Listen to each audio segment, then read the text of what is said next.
जय हिंद दोस्तों, defence world में आपका स्वागत है। दोस्तों, आप सभी को पता है कि भारतीय वायुसेना के पास लगातार हमारे फाइटर जेट्स की संख्या घटती जा रही है और एक तरफ हमारी तरफ पाकिस्तान और चीन से आने वाले खतरे भी बढ़ रहे हैं। दोस्तों, आपको पता होगा कि अमेरिका के $450 बिलियन के मिलिट्री अपग्रेड पैकेज पाकिस्तान को दिए जाने से बहुत ही जल्द पाकिस्तानी वायुसेना के F-16 भी ऑपरेशनल हो जाएंगे और ये दोस्तों युद्ध के काबिल भी बन जाएंगे। इसके अलावा दोस्तों यहाँ पर चीन की वायुसेना भी लगातार घुसपैठ लद्दाख के रीजन में करती रहती है और दोस्तों ऐसे हालात में अगर भारत को इन सारे खतरों से निपटना है तो भारतीय वायुसेना को यहाँ पर और भी ताकतवर बनाना होगा। और अगर भारतीय वायुसेना को भारत ने ताकतवर बनाना है तो उसके लिए नए और ताकतवर लड़ाकू विमान खरीदने होंगे, साथ ही वो सारे इक्विपमेंट भी खरीदने होंगे जो कि भारतीय वायुसेना को आज की डेट में चाहिए। और भारत ने इन्हीं फाइटर जेट्स की कमी को पूरा करने के लिए फ्रांस से राफेल लड़ाकू विमानों की खरीद की थी। हालांकि इससे भारतीय वायुसेना को कुछ राहत तो मिली है, लेकिन पूरी तरह से जो कमी थी भारतीय वायुसेना की वो खत्म अभी तक नहीं हो पाई है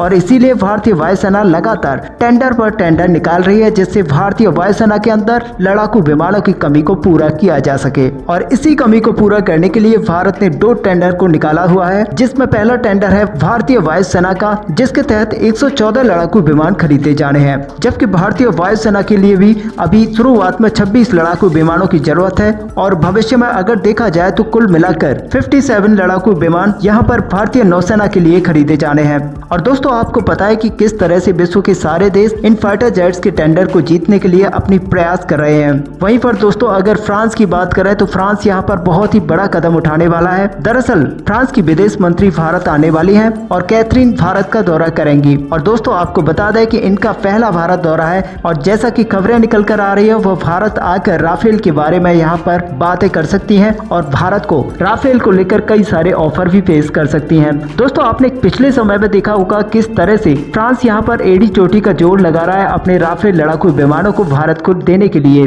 ऐसे में अगर देखा जाए तो राफेल कहीं भी कोई भी बुरा ऑप्शन नहीं है भारत के लिए, लेकिन फिर भी भारत चाहता है कि एक बेहतरीन लड़ाकू विमान को अपनी नेवी और एयरफोर्स के लिए खरीदा जाए, जिससे कि भारतीय वायुसेना में साथ ही नेवी की जो ताकत है उसमें बढ़ोतरी हो। अब अगर कूटनीतिक स्तर पर देखा जाए तो यहाँ पर फ्रांस भारत को कई सारे ऑफर पेश कर सकता है और विदेश मंत्री जो आने वाली हैं उनकी तरफ से और भी ज्यादा बेहतरीन ऑफर भारत को मिल सकते हैं। हालांकि दोस्तों ऐसा नहीं है कि कैथरीन के कहने पर भारत राफेल लड़ाकू विमान को खरीद लेगा, लेकिन फिर भी कहीं न कहीं छोटा मोटा असर तो पड़ेगा ही और इससे भारत का रुख राफेल की तरफ मुड़ सकता है। साथ ही दोस्तों पिछले वीडियोस में हमने आपको ये भी बताया है कि किस तरह से भारत और फ्रांस की बहुत ही जल्द इंजन डील होने वाली है। हालांकि अभी तक इस पर कोई न्यूज नहीं आई है, लेकिन कई सारे एक्सपर्ट्स का भी यहाँ पर कहना है कि इस साल के अंत तक ये इंजन डील कंप्लीट हो जाएगी और भारत के अंदर ही फ्रांस यहाँ पर अपनी इंडस्ट्री लगाएगा और भारत के अंदर एक स्वदेशी इंजन का निर्माण किया जाएगा।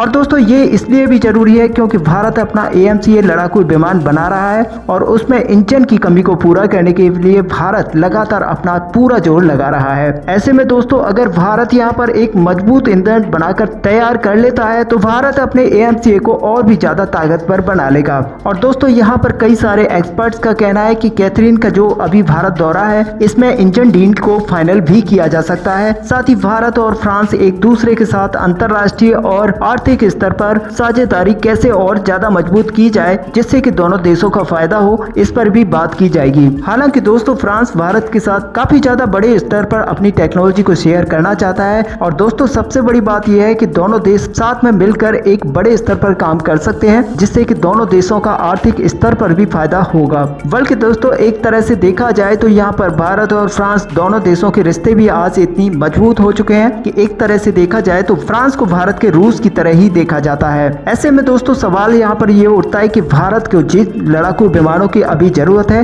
क्या वो फ्रांस से ले सकता है। वैसे दोस्तों आपका क्या मानना है कि भारत को क्या फ्रांस के साथ और भी ज्यादा डील करके इंजन डील को भी कंप्लीट करना चाहिए? आप अपना व्यू हमें कमेंट बॉक्स में लिखकर बता सकते हैं। साथ ही वीडियो को लाइक और शेयर करना ना भूलें। मिलते हैं नेक्स्ट वीडियो में, तब तक के लिए जय हिंद।